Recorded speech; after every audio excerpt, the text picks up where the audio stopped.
Namo Bhagavate Vasudevaya. Om Namo Bhagavate Vasudevaya. Om Namo Bhagavate Vasudevaya.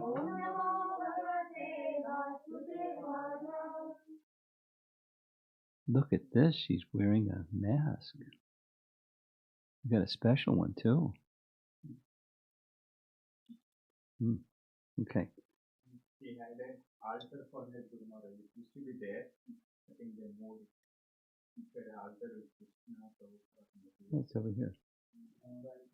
She had her own model. Her own altar. She made her own. Okay. Very creative. Okay, so we're continuing part 2. It's kind of being called, or is being called, the flow. Instead of saying like an overview or summary, it's another word is a flow of. Yesterday was the Bhagavatam overall, at least cantos 1 through 6. And then we're now going to Canto 1. And as you can see on the screen here, because this is just a flow, it's not details and details, so it's just catching one of the waves that's in the first canto, and one of the waves in the first canto is there's some very significant first-time meetings of persons. Great sage and those meeting the great sage. It happens again. It happens at least a dozen times. So we're going to be discussing 3 of them, but just kind of a flow picture is there are cultural ways by which when one comes in contact with a very elevated person, one etiquette-wise is to receive that person. And there are characteristics, how to identify a sadhu, how to receive a sadhu, how to inquire from a sadhu, how to hear from a sadhu, and how to carry out the understandings that a sadhu is giving. And it happens at least a dozen times. In one sense, it's cultural. People knowing how to give proper respect to a respect-worthy person. But also, it's teaching how one's heart can best open so that one can receive. It's not a formality, it's a devotional experience. And as one learns that art and lives by that art, by hearing it again and again and then living by it, it helps to receive the holy association of Srimad Bhagavatam. And we receive the holy association of Srimad Bhagavatam from a person Bhagavat. I was thinking as we were singing the Jai Radha Madhava song. Come on in. We have a seat over here because we're going to be looking at the screen on this side.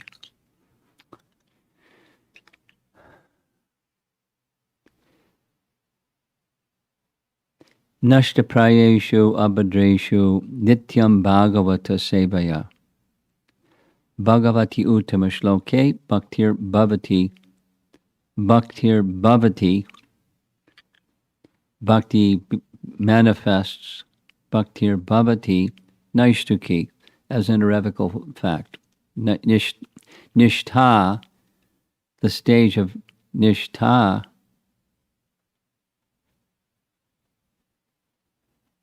is the result of having impurities of the heart removed. And as impurities of the heart are removed, then it leaves purity. And the obstacle for purity is our impurities, so that there's a means to remove impurity, and that's seva, to the person Bhagavat and the book Bhagavat. The book Bhagavat is hearing it, as you're doing in your Bhagavatam reading groups. The other part is the mood with which you hear Nityam Bhagavata Sevaya, and it's the mood of service is enhanced by the person Bhagavat, the person who recites the Bhagavatam and lives by the Bhagavatam, the person Bhagavat. There's two, Bhagavan and Bhagavata. Bhagavata means in relation to Bhagavan. So the book is Bhagavata, and the person who lives by the book is Bhagavata. So Bhagavata Sevaya. So how to recognize a sadhu and how to receive a sadhu and how to render service to the sadhu. It's very important to receive the message of the book Bhagavata. That's the idea. So here we go. Canto 1, the monumental meetings, at least 3 of them out of the 12. And the first one that is the opening scene of the Bhagavatam is, as you see, there's Sutta Goswami, and then there's a whole assembly. He doesn't have a loudspeaker system. He's got a really good voice. And seated in the front row with this distinguishing white beard, that's a very elder Shaunaka Rishi. And Shaunaka is speaking on behalf of that crowd of other sages behind him. As you see, there's a fire yagya in between. The idea was they're in Naimisharanya. Have any of you been to Naimisharanya? It's a nice place. It's near Lucknow. When we went on the Ayodhya Yatra, we went to Naimisharanya. Really nice place. Very, very, very simple, very serene. Where this was spoken. So they were planning to have a yagya, a 1,000-year yagya, meaning you end one yagya, start the next one after the next one ends, and so forth. So instead, they wanted to hear from Sutta, because Sutta had heard Srimad Bhagavatam from Shukadev Goswami, and they wanted to hear it from him. So they offer their respects, and they glorify and recognize his credential, his spiritual quality.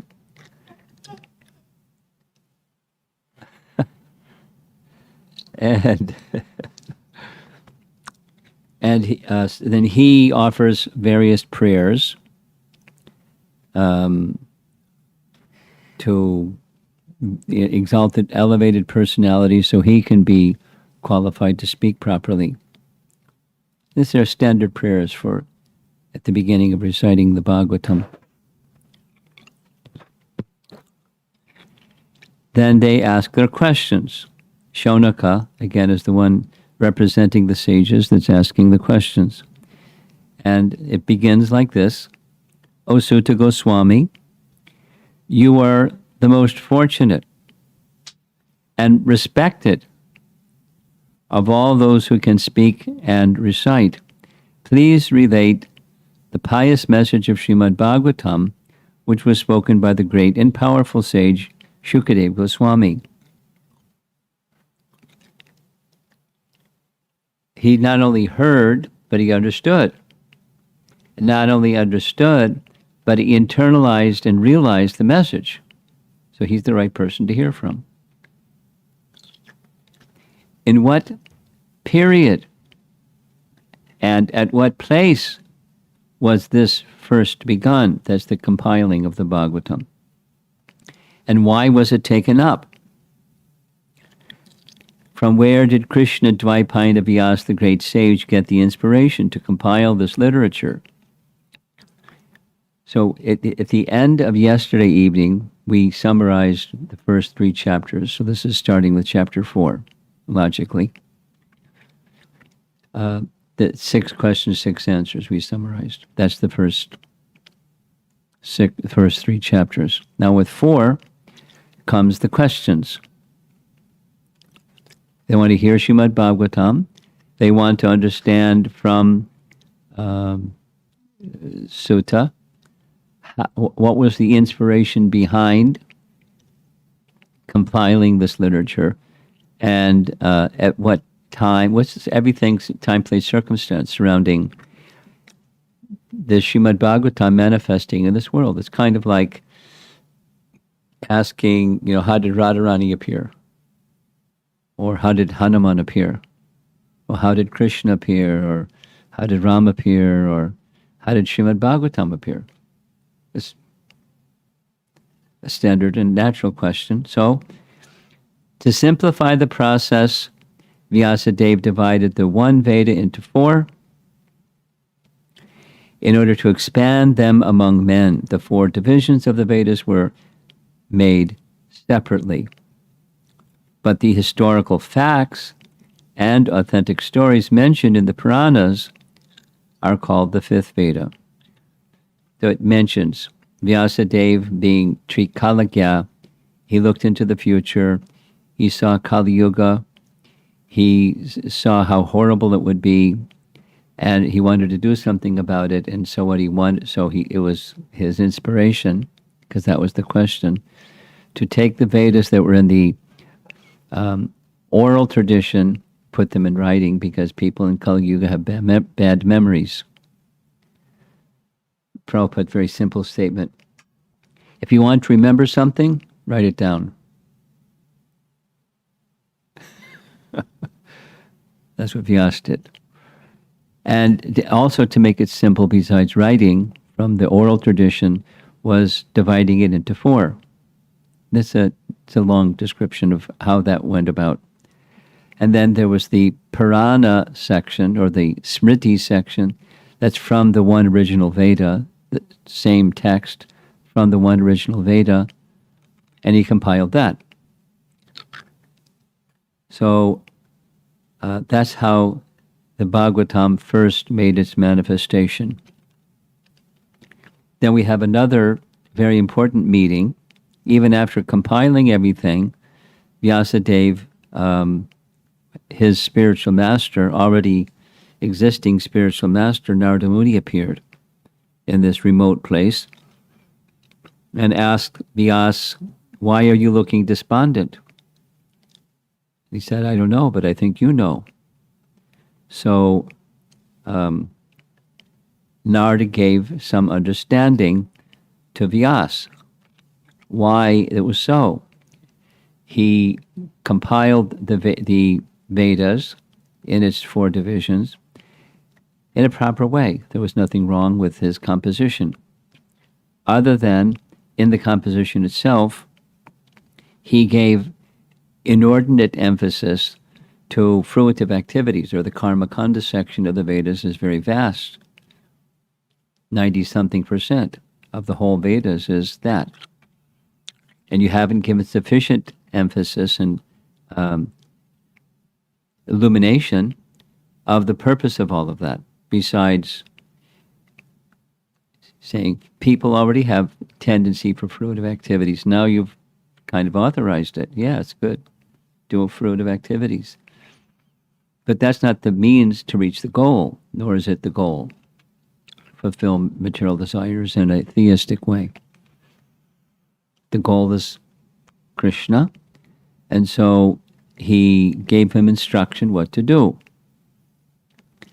And his instruction was very simple, 2 things. Fix your mind in intense concentration, in samadhi, and whatever it is that you realize, that should be the subject of your writing. Just focus on Krishna. And after giving him this instruction, Narada went on further to describe how he became Narada, like his previous life. And essentially, he started from an obscure nobody. And there's a who he was before that, also explained elsewhere. In the previous day of Brahma, before my present birth as Narada, I was born as the son of a maidservant engaged in the service of Brahmanas who are following the Vedic principles. That's Narada in his previous life, and that's his mother, and that's the sages. When they were living together during the 4 months of the rainy season, I was engaged in their personal service. Service to the sages. And in addition to service, he would hear their discussions. Hearing transcendental teachings in a mood of service. And they would sometimes have remnants. So only once, by their permission, I took the remnants of their food, and by so doing, all my sins were at once eradicated. Now that's pretty good. If you can just take prasadam once and all your sins are eradicated, and you feel it, like, wow, let's have some more. Thus, being engaged, I became purified in heart.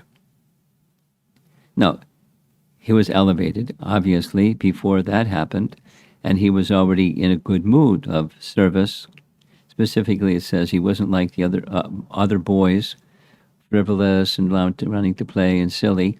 He was very clear in his head and very clear and focused on being with the sadhus and serving them nicely and hearing from them. So he got their prasadam. And at that time, the very nature of the transcendentalists became attractive to me. And vice versa. They were attracted by the nature and the quality of this little boy. So they showed special mercy to him. You know, wise men seeing this very gentle little boy that liked to hear. So they showed special affection to him. Natural. By the mercy of those great Vedantists, my taste for hearing of attractive activities of Krishna increased at every step. So he's now progressing very quickly. And as my taste developed, I could realize that it was only in my ignorance that I had accepted gross and subtle governings, for both Krishna and I are transcendental. So he's getting some realizations, and along with the attraction for the topics. By that most confidential knowledge, I could understand clearly the influence of the energy of Krishna's form as Paramatma upon everything. By knowing that, one can be fully conscious of him and personally meet him. So that happened. He personally met Super Soul.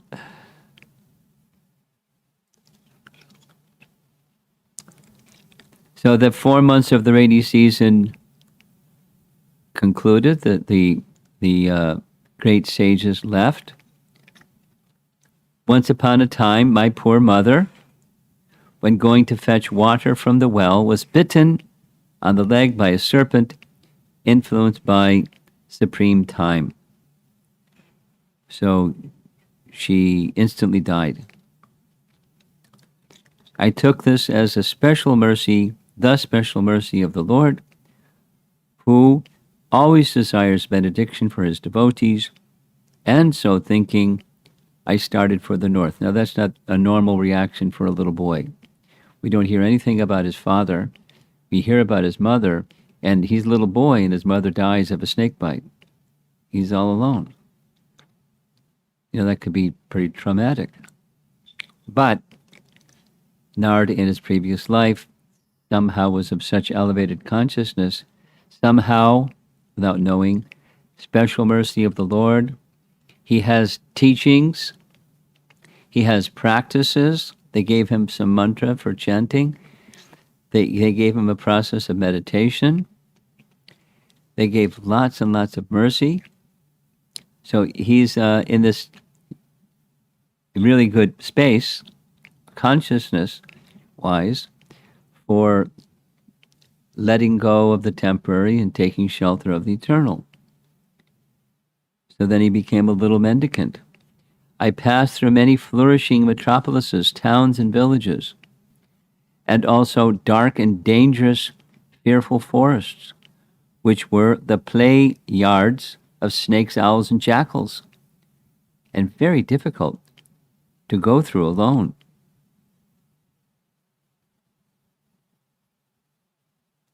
Little boy.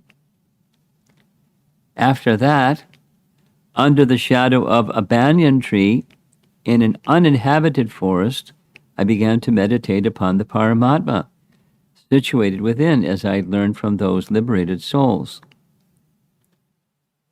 And as soon as I began to meditate upon that form with my mind, transformed in transcendental love, tears rolled down my eyes, and without delay Krishna appeared on the lotus of my heart. So he was eager, Super Soul reciprocated. He was eager and qualified, and Super Soul reciprocated.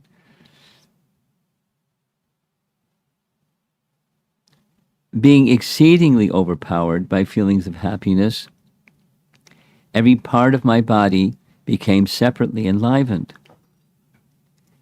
I became absorbed in an ocean of ecstasy. And then something happened. Poof, Super Soul disappeared. And then he heard a voice, Super Soul's voice, saying, normally I'm not visible unless one is completely pure, but because I wanted to encourage you, I made myself visible, but you won't see me again for the rest of your life. But continue, and you'll reach the goal. And so he did.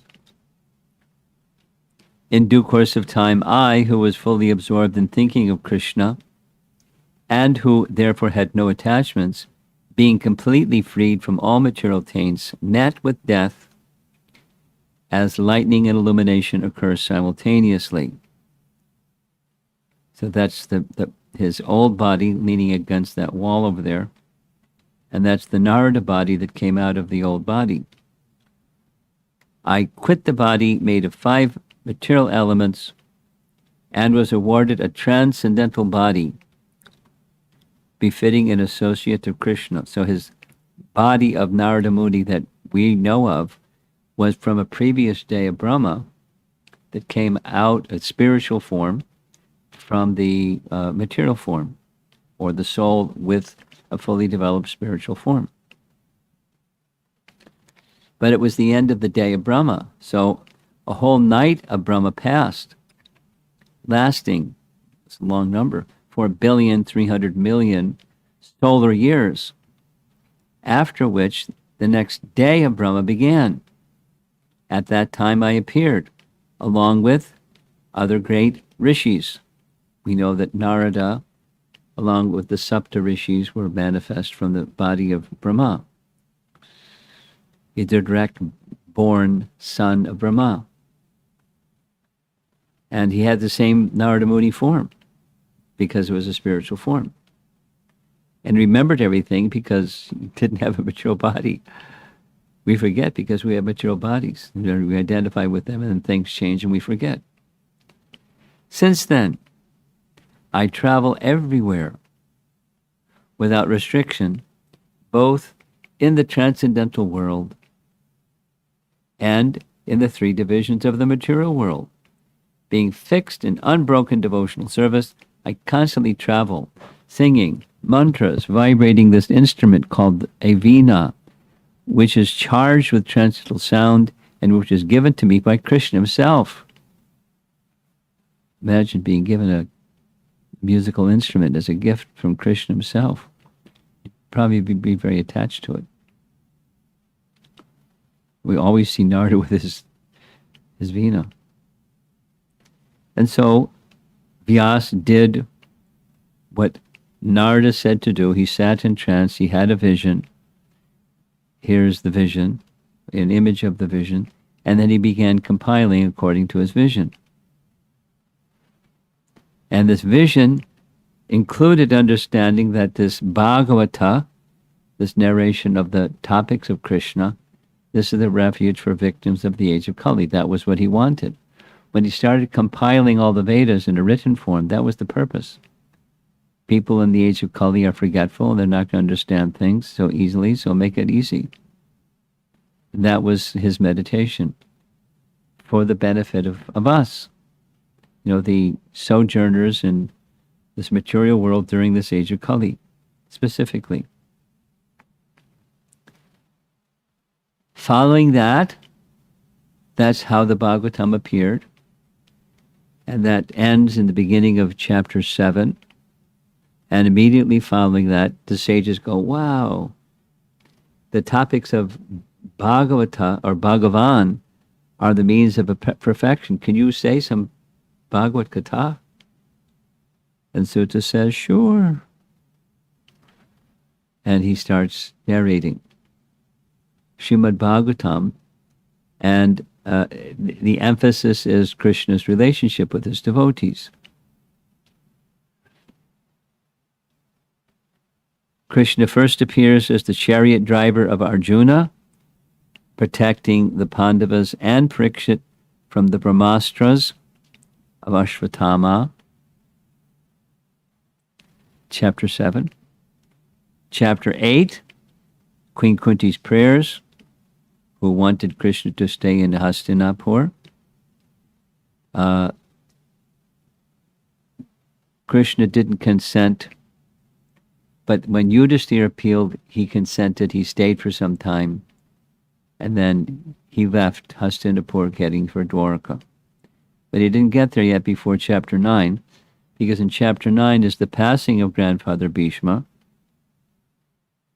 and instructions to Yudhishthira, as we see in the red cloth in the front. Krishna was there. Of course, the other Pandava brothers were also there, and a host of great sages, because it's a very significant event, the passing of grandfather Bhishma. And Krishna's kindness was acknowledged by Bhishma. Krishna has kindly come so I can fix my eyes completely upon the form and face of the Supreme Lord as I leave my body. So he remained a few more months in Hastinapur, and finally he left Hastinapur heading for Dwarka. And the great separation from Hastinapur when Krishna leaves, but great jubilation in Dwarka when Krishna returns. This is all narrated in the first canto. And it's like very, very beautiful description. The ladies up on the rooftops out of shyness, and Krishna glances at them, and by his glancing at them, Krishna enters their eyes, then enters their hearts, and they feel that they're embracing Krishna.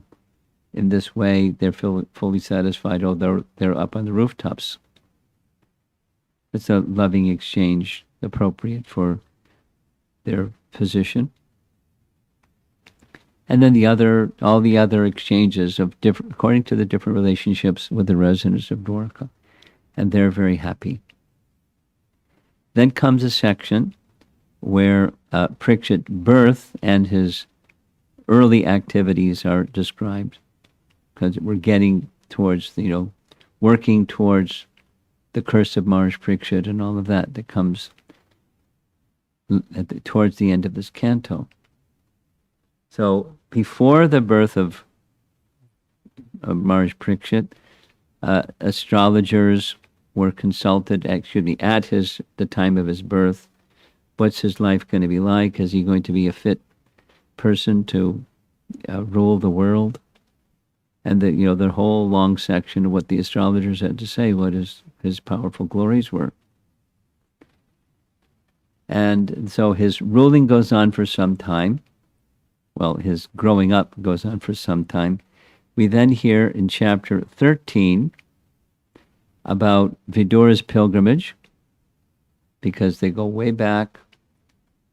No, in chapter 13, this is now before Prikshit's been born. The Kurukshetra battle has not yet taken place.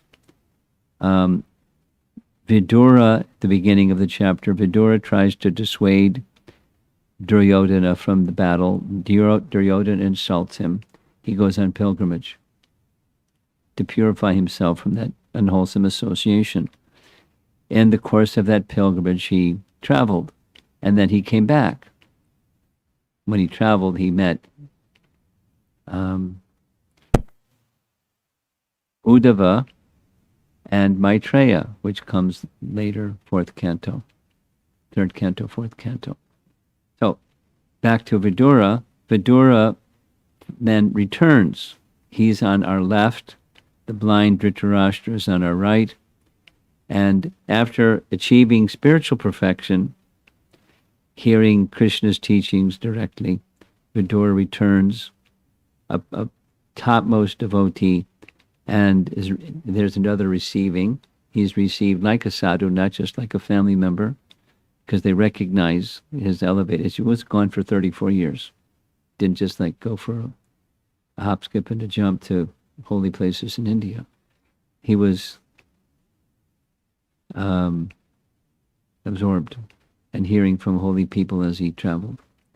So he came back a Uttama devotee, topmost devotee. And there's how they receive him, how he gives to them, but his focus is to relieve his elder brother Dhritarashtra from his terrible plight. And he's really heavy with him, and he succeeds in persuading Dhritarashtra to leave home. Go to the forest. Your days are numbered. Better to fix your mind in a detached manner. And the power of Vidura's spiritual attainment now was able to change Dhritarashtra's heart. Dhritarashtra went to the forest. We hear this in chapter 13. In a mystic trance, his body just burst into flames. Gandhari entered into the fire, and that was the end of Dhritarashtra and the end of chapter 13. Meanwhile, back in Hastinapur, Yudhishthira feels badly what happened with Dhritarashtra, so forth and so on. He often takes responsibility for what looks like ill fortune. And then they're waiting for Arjuna to come back because he was sent by Yudhishthira. They had this intuition, Krishna is going to leave. But they didn't want to say it. So Arjuna, find out what's Krishna's plan. Arjuna didn't come back. Yudhishthira saw many ill omens. Finally, Yudhishthira came back. Arjuna came back and cried and cried. The great warrior cried and cried, saying Krishna left. Now, it's a detail, but listen to the detail. When Krishna left, just before he left, Daruka, his chariot driver, was there. And we heard this yesterday evening, by the way. And Krishna said to his chariot driver, Daruka, go to Dwarka, inform the queens, because the Yadu dynasty, many of the men in the Yadu dynasty were gone. They self-annihilated in fratricidal war. But the queens were remaining. And he said, tell them, in 7 days, Dwarka is going to enter into the sea. So they should leave. And arrange for Arjuna to take the queens back under the care of Maharishi Priksit. So they went to the care of Maharishi Priksit. Maharishi Priksit sent them to be with the great-grandson of Krishna, Vajranabh, who was put in charge of Mathura. We heard about this last night.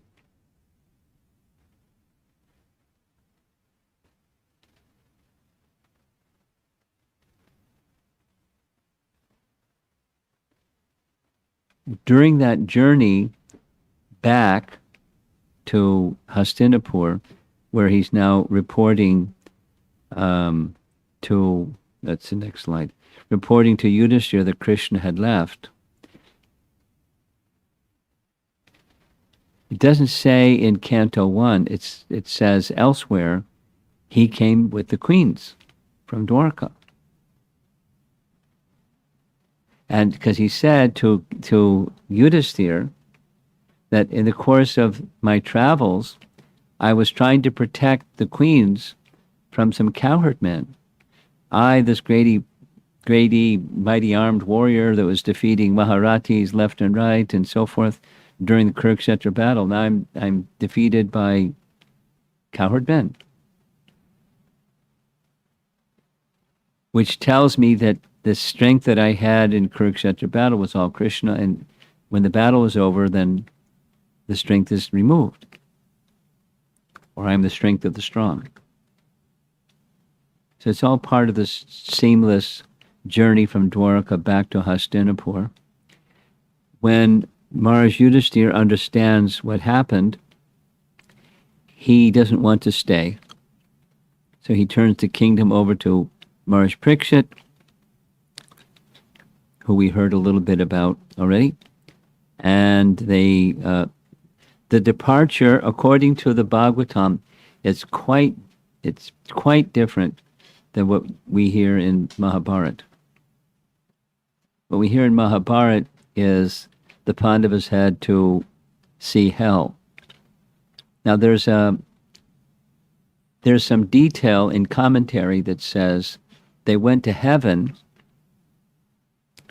and there's, by Indra's powers, they were seeing an apparition or a mystical experience of hell for whatever wrongs they may have done before they entered into heaven, and then when they went onwards. That's what commentary says. But the Bhagavatam doesn't say that at all. The Bhagavatam says they went straight to Krishna in their self-same bodies. Something similar to what happened to Dhruva. Narada changed his body. Dhruva didn't. His body became fully spiritualized. The Pandavas, their body became fully spiritualized in their self-same bodies. They rejoined Krishna. This is just a summary. And there's one other significant meeting. That's the meeting between Priksit and Shukadev. Now, Priksit was the posthumous son of Abhimanyu. That is, Abhimanyu's wife, Uttara, was pregnant before the Kurukshetra battle occurred, and Abhimanyu was killed during the Kurukshetra battle. So when Priksit was still in the womb of his mother, Ashvatthama tried to kill him. Krishna appeared, as this painting shows, to protect him. Priksit was saved. Priksit was born. He became a great king and a powerful ruler.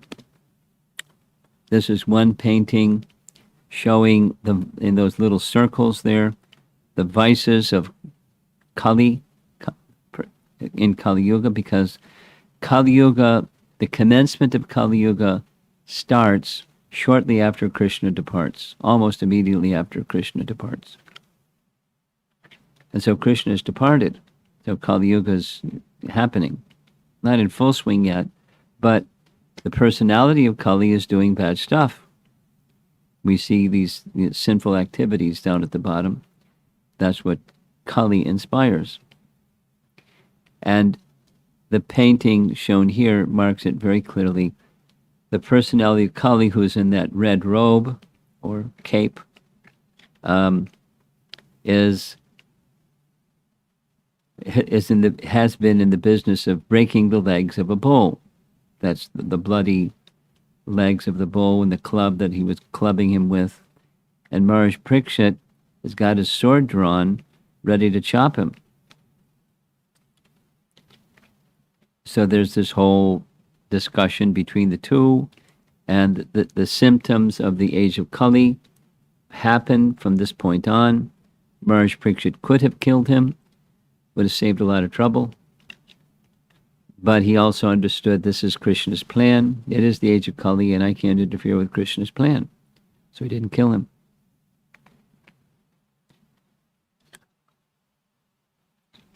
Later, this virtuous, powerful King Priksit did something in chapter 18 that's very inappropriate. He was hunting in the forest, came to the hermitage of a sage, Shamak Rishi.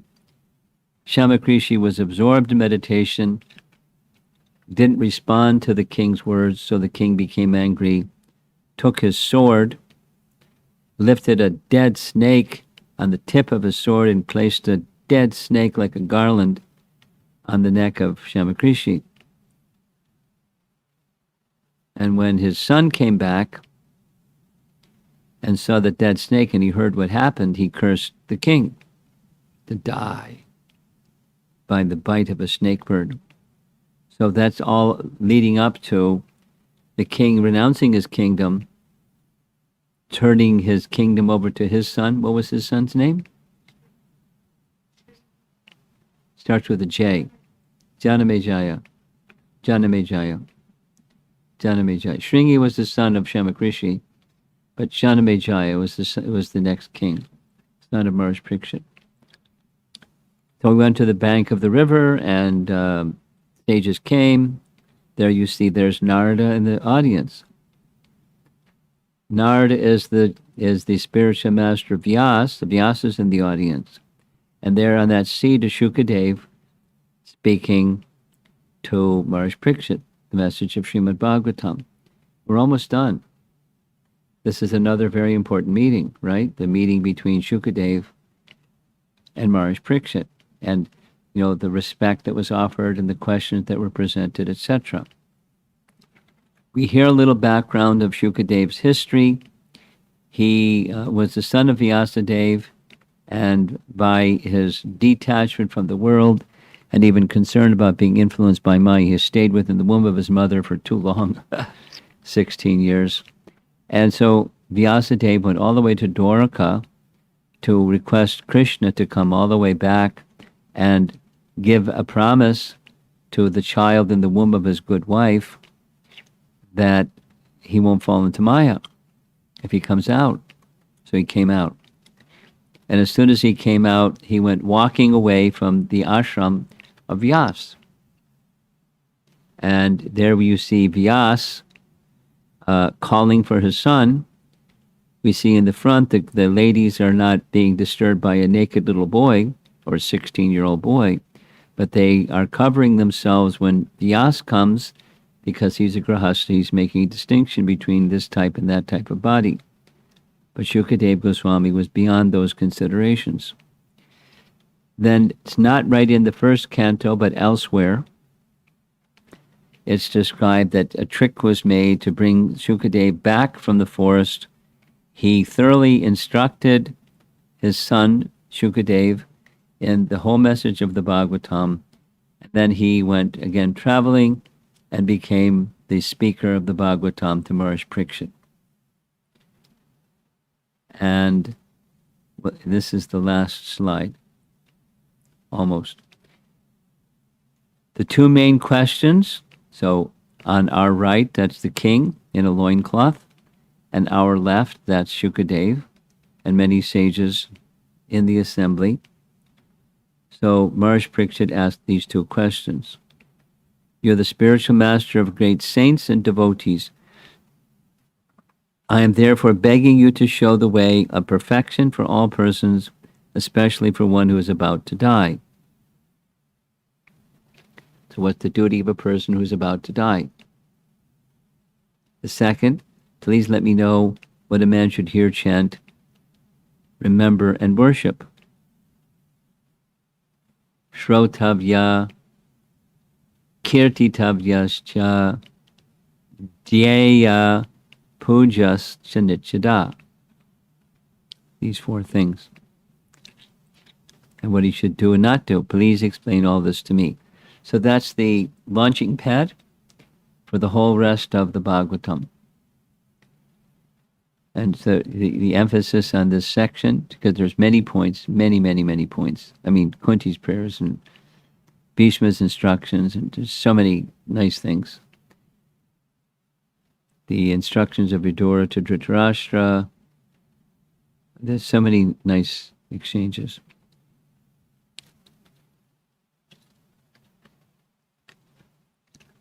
But the meeting of a sadhu, identifying a sadhu, how to properly receive, the kinds of inquiries that one might ask, and the eagerness to receive that the transcendental response from such a speaker is a very important element in getting from Srimad Bhagavatam what it's meant to give. The mood of the heart in receiving its message.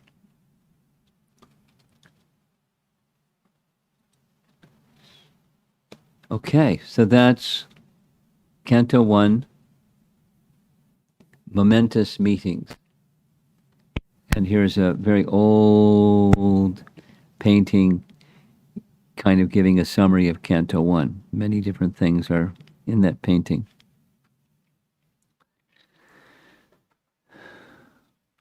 So we're ready for tomorrow evening.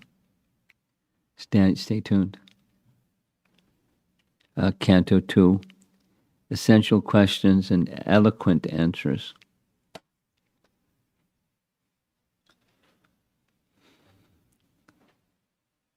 Okay, it's 20 after the hour. Let's see if there's some discussion.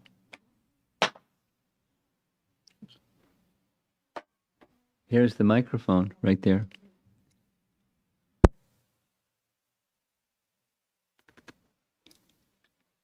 Anybody would like to discuss something? Uh-huh. You got to stay in the room. Hare Krishna, Guru Maharaj. Hare Krishna. So, the first thing, because we are reading Srimad Bhagavatam, it's been like 6 months now. 6 months. Yeah, more than 6 months. How In far have you September, gotten? that's when we started as a group. September last year. How far have you gotten? We are in Canto 2, Chapter 3. Canto 2, Chapter 3. Yes. So, It's a lot there, huh? yeah, it is too much, and you're covering wonderfully. I mean, it's a very good refreshment for us, especially yesterday's and today's class. So, as a parent of 2 kids and reading Bhagavatam or hearing Bhagavatam every day, what should be our consciousness when we are hearing or reading Bhagavatam? Part 2 is when we hear or read, I mean, how can we, what is the science for applying the Srimad Bhagavatam in our daily activities? You're asking several things. Applying, and what should be our mood when we're hearing, reading? Yes. There's 2 things. There Two was things, another one yes. in there somewhere. I forget now. Yeah, the first part is the mood, and the second part is Application. Well, there are many suggestions. One of them is you're associating with Krishna. Like you have an altar, or so it's something that's absolute and sacred. Therefore, we respect the Bhagavatam. You know how in the Sikhs they have their way of respecting their scripture and etc., without detailing. So with respect to the scripture, because it's Krishna. It's manifestation of Krishna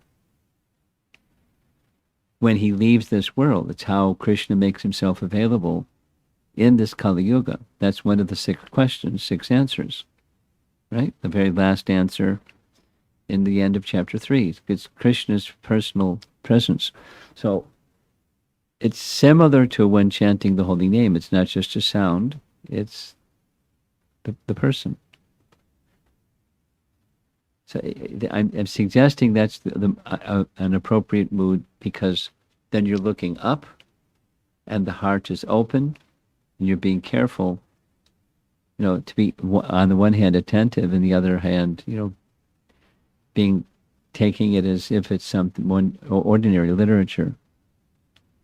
It's not that to say that you are or anyone else is, but it's just, it checks that tendency and makes the heart open to receive and restore relationship with Krishna through that sound, through the message of the Bhagavatam. I would say it's related, but another is, even if you don't understand something, that's okay. Recognize there's purification going on, even if I don't understand. That's, the high regard for the book, because it's not different than Krishna. And I may not understand Krishna right away, but I know that it's purifying, that I've somehow this very merciful manifestation, although I'm not qualified. So, those are, that I would say, in addition, just regularly. Because consciousness goes up and down, but the Bhagavatam doesn't. The Bhagavatam is purifying, so consciousness will gradually start to go up. Even with there's, the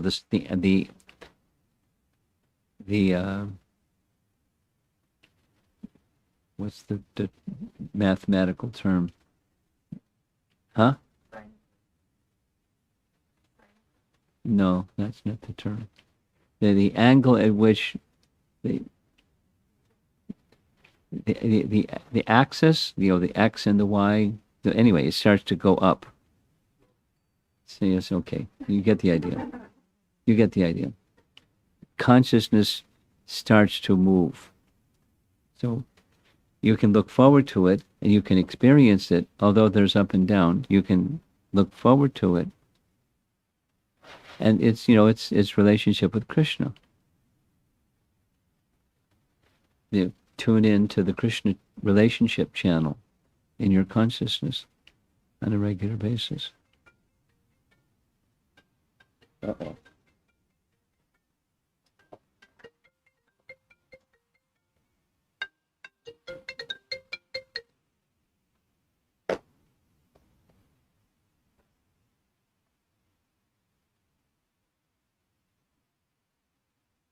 That was China.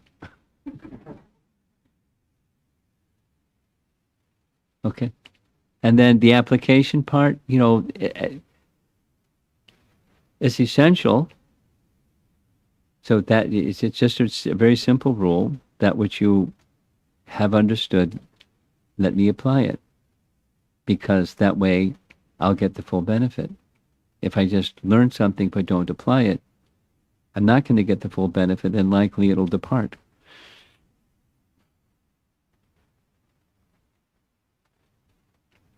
I have another question. So when the Kali appeared, the next part that we understood, but even before that, what happened in that assembly of, Duryodhana and Draupadi and all those scenes, isn't that Kali symptoms, or is that something else? Well, it's not Kali symptoms. Duryodhana doing Duryodhana's thing, insulting, etc., etc. No, it's just it's his demoniac behavior. There were demoniac people before Kali Yuga began, and it's still, Dwarka Yuga is rolling along. Dwarpa Yuga is rolling.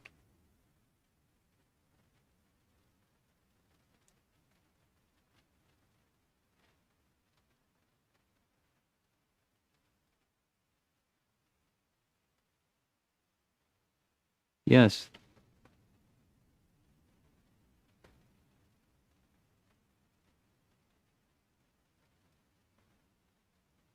Hare Krishna, Guru Maharaj. My question is, Many times I have heard that we need to listen, we need to hear Srimad Bhagavatam with rapt attention. I'm trying to understand what is rapt attention. Is it something like we need to understand the application part of it, or just to take No, it it's as the it hearing is? part. Because the application, when you've heard, you're going to do something.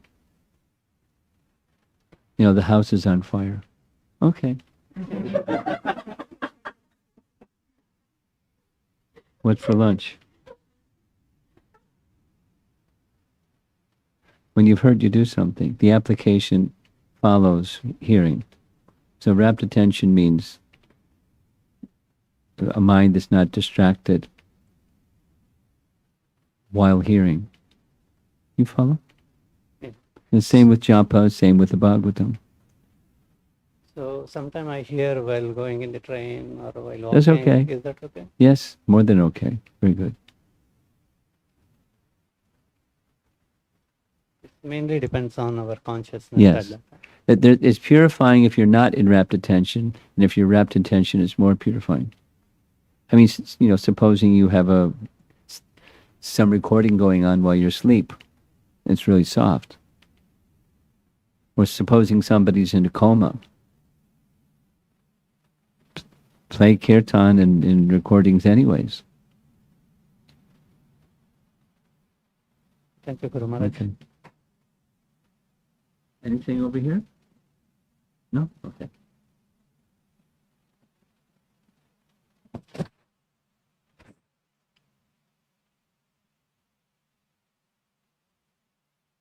Hare Krishna, Guru Maharaj. As we were hearing about the meetings, one thing which was really striking is their eagerness as they were meeting this. One thing is what? Eagerness. Eagerness. As we read Srimad Bhagavatam or associating with devotees, I'm finding that eagerness and enthusiasm, Guru Maharaj, which is actually nice. But sometimes it feels, because of that association and because of kind of a shadow from the persons whom I'm associating with, the level seems to be more than what my actual level of eagerness or enthusiasm. I'm definitely able to chant and hear better when I'm in that space, but I just don't want to be in some, I'm trying to formulate, don't want to be in an artificial or higher level than what I am. How do I be true to myself in that level of eagerness, enthusiasm? It sounds to me like either one of two things. Take it out in a different context. I may have not understood your question, but I don't want to dance unless I'm feeling ecstasy. When I'm feeling ecstasy, then I feel it's appropriate. I can dance. And Prabhupada say, well, dance and you'll feel ecstasy. Raise your arms and dance and you'll feel ecstasy. And it's true. Beyond your level, you'll feel something. Just a little anecdotal story. My first visit to the Boston Temple when I was still an undergraduate student in college, and I was visiting Boston to look at different schools I might want to go to for graduate school. That was the purpose of driving from my school to Boston. And we went to the temple in the evening, and they had this really ecstatic kirtan, and they were like, here's a detail. Brahmananda was visiting. He had just been with Prabhupada for some couple of months or something, and it was like, a celebration. And the devotees were bouncing off the wall and jumping and leaping around. And I was, a wallflower looking at wow, they're really having a good time. And the temple president saw me, not cringing, but kind of like shy. And he came over and smiled and reached out his hand and took me by the hand and pulled me into the dance. I didn't, smack him or something. I didn't resent what he was doing. And I wasn't feeling anything. It was beyond my realization, for sure. But, I started dancing, and it was ecstatic. Didn't feel the same level and maturity and purity as everybody else was, but it was a very happy experience. Spiritually joyful, not just playful. Oh, don't worry. If you're feeling, something beyond your normal level of consciousness, that's mercy. It comes from the association of merciful devotees.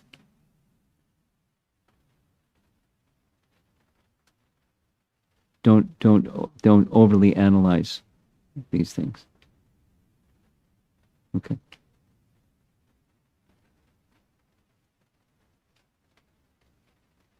We're going online, right?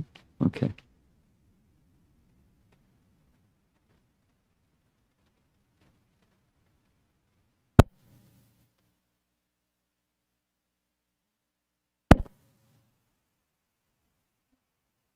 Pretty ecstatic. It's going to be a good question, I can tell.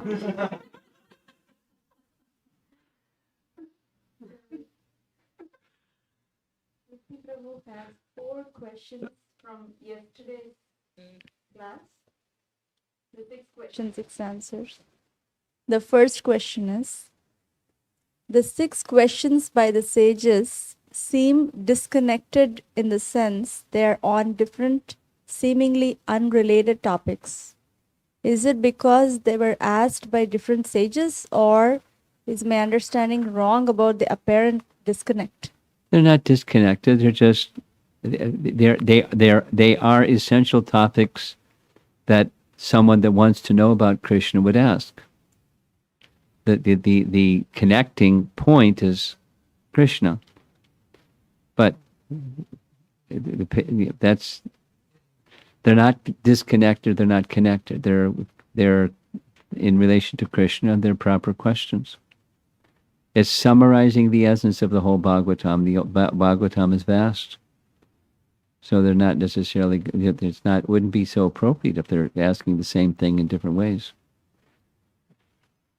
The second question, I wonder why the sages chose to ask only 6 questions and not more or less. We have to ask the sages. It's just a simple summary. Don't overanalyze. And the third question is, the sages could have asked any questions. Let's go on to the next question. The last one is there any significance of the order? No. There may be, but it's just natural questions from inquisitive sages from a qualified speaker. Next.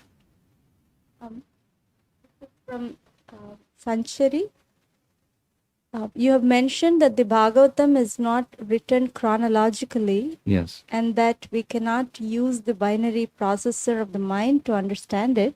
Yes. Yet some questions still arise when hearing about the meetings. When hearing what? Hearing about the meetings, the 3 meetings. Okay. Vyasadeva wrote the Bhagavatam starting with the sages meeting Suta Goswami, who met Shukadev, who heard from Vyasadeva himself before it all happened. Yes, that's right. Vyasadeva is Trikalagya, Yeah. yet does that mean the Bhagavatam in its written form isn't as full as the one spoken to Shukadev by Vyasadeva? Well, this is a natural question that people ask And there are different ways of answering this natural question that people ask. One thing that's important to understand is the Bhagavatam is eternal. It's not that Vyasadeva was doing a creative writing class and this is what he came up with for his PhD or something. It's eternal literature that he was just manifesting.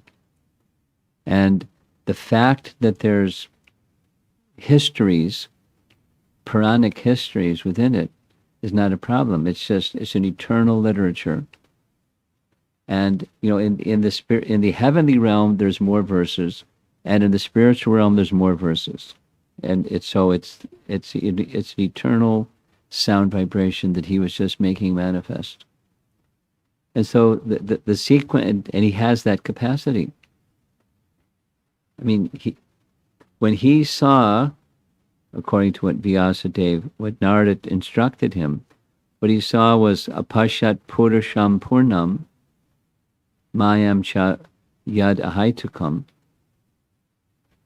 He saw the whole spirit. He saw the whole Bhagavatam. He saw everything. He not only saw Krishna and Radharani, but he saw the whole spiritual world, and he saw all the pastimes. It's something similar to Valmiki writing Ramayana, and Valmiki is one of the characters in Ramayana. That's also an eternal literature. So, how it was sequenced, just because this is one of the things, if he's able to do Trikaligya, then why is this and that and the other thing? It's a composition it has a purpose. The Bhagavatam is to help us fix our consciousness on Bhagavan. And therefore it's not necessarily chronological. One of the distinctions between the Itihasas and the Puranas is the Itihasas are chronological, and the Puranas are not. Doesn't mean this one's transcendental and that one's not transcendental or something. It's just that's one of the dividing characteristics. So the sequencing and who's in it and how it happens and stitching this together with that, etc., etc. Don't be overly concerned about it.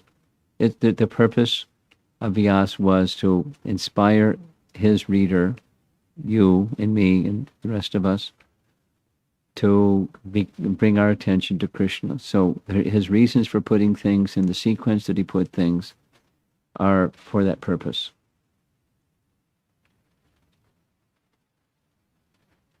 This question is from Amara Mataji. She has two questions. The first one is, why the first two cantos are called Lotus Feet of the Lord? Why not? Because you begin meditating on the form of the Lord at his feet, and that's the first two cantos. And gosh, if you're at the feet of the Lord, you got the Lord.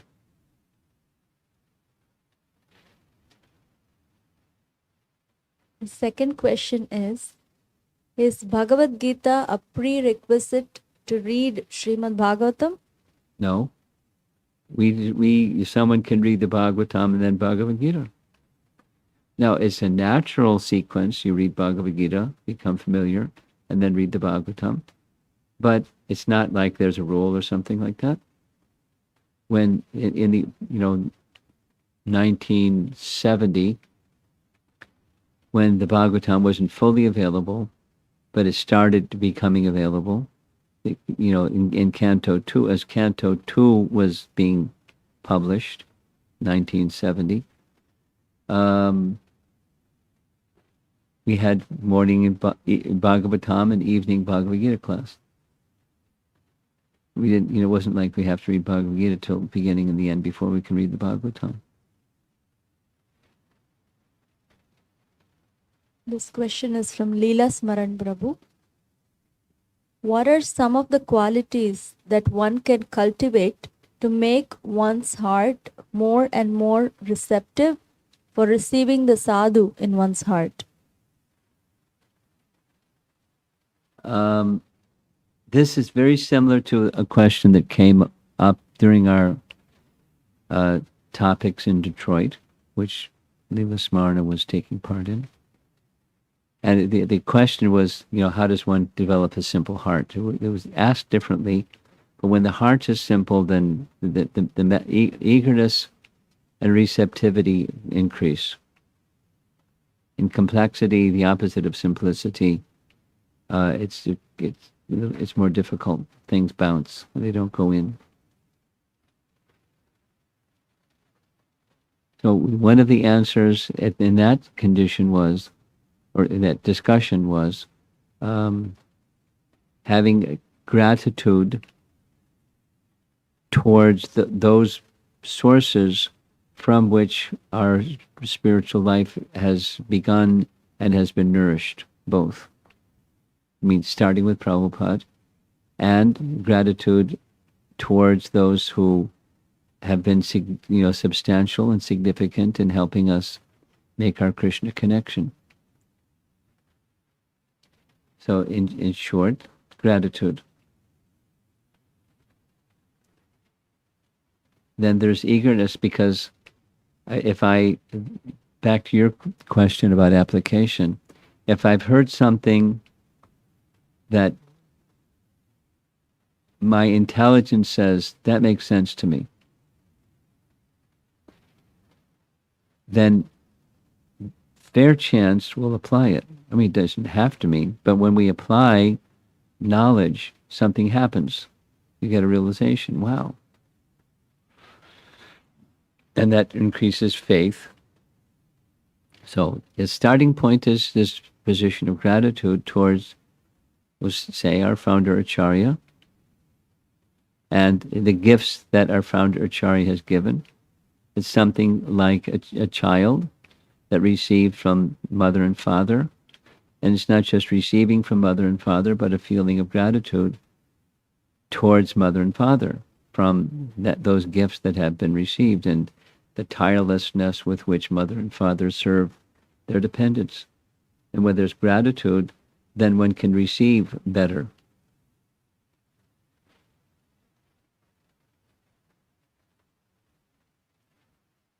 This question is from Sri Vallabha Prabhu. Is there any specific commentary on why Shukadev Goswami was chosen amongst the best of the best to deliver the message of the Srimad Bhagavatam? Well, there's different answers.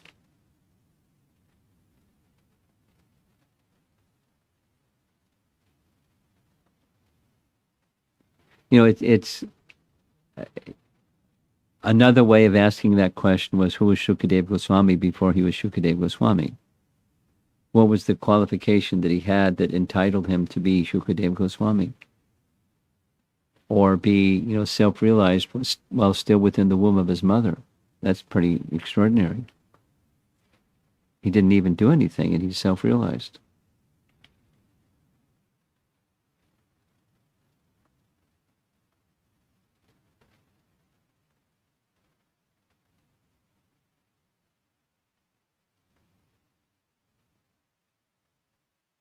There's different answers to that. Some Puranas say he's a parent of Radha. That's pretty good qualification. Or the son of Vyas.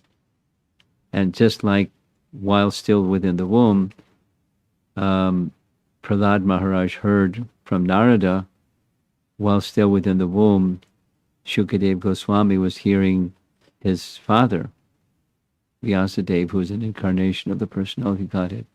So, whether he was already this special entity, or just by being the son of Vyas and being connected to Vyas and hearing from Vyas and receiving his spiritual potency even before he was born, he was an elevated person. But Pivata Bhagavatam, this third verse, read Canto 1, Chapter 1, Text 3, and you'll find, a nice explanation of what's so special about Shukadev. There are two questions from Shravya Mataji from India. Is the Bhagavatam a person or a personification of sound vibration? Both. And the second question is, how different is to have a relationship with the person Bhagavatam when compared to book Bhagavatam? They're equal. Now, one may have more realization in this direction, and another may have more realization in that direction, but it's like the holy name is Krishna himself. The Bhagavatam is Krishna himself. The deity form is Krishna himself. And one question from Sanchari. When hearing about the disappearance pastime of the Pandavas, I was reminded of Srila Prabhupada in his final pastimes and how he had wanted to go around Govardhan, which would have been very detrimental to his health. The disciples who were caring for him had to balance what is practical with the desire to serve the spiritual master completely. This made me think about how these decisions manifest in our own lives, which led to my wondering about what the Vedic perspective is on euthanasia. I don't know if there's any commentary on the Vedas about euthanasia.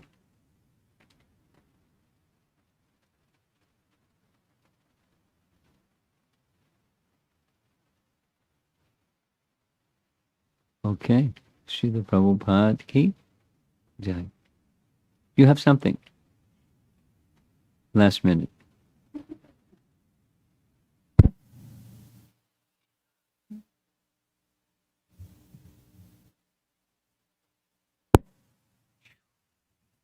Hare Krishna. Hare Krishna Guru Maharaj. No, I just want to clarify the question. Which one? Sukadeva Goswami, when he was in the womb of his mother, so he Yes. heard Bhagavatam with his father when he was in the womb of his mother. Well, we don't know if he heard the Bhagavatam when he was in the womb of his mother. It's not like Narada and Prahlad. Because when I saw the slide, when Vyasadeva was giving the Bhagavatam to, he was telling Bhagavatam to Sukadeva Goswami. So that's what I just want to clarify, whether he heard 2 times. I've not heard. It's the same question being asked again, and I have not heard that he was hearing the Bhagavatam from his father while within the womb. Rather, when he left the womb, he had to get Krishna to come and say, "Don't worry, you won't fall into Maya." He wasn't attracted to Ajita until later. And that's when Vyasadeva sent followers to bring him back by reciting verses of the Bhagavatam, which he became attracted to. I mean, I can ask. So there are some scholarly devotees that will probably know more than what I've just said. But it's not my understanding that he heard the Bhagavatam from his father while still in the womb. The artist making a certain depiction may not have captured what really happened. But then again, I'll ask. There are scholarly devotees that can probably find the answer, one way or the other. Okay. Oh, very good.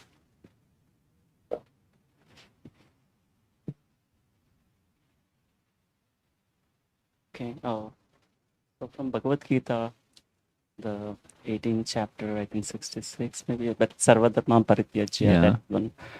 So Krishna says that surrender to me. He does. Yes.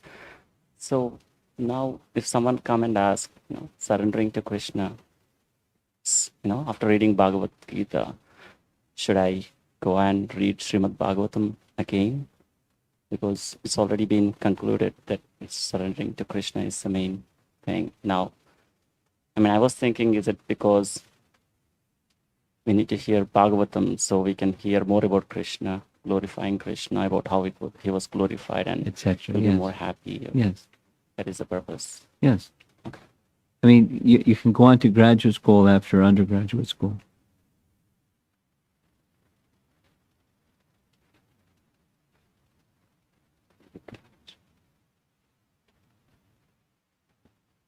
Okay. Prabhupada.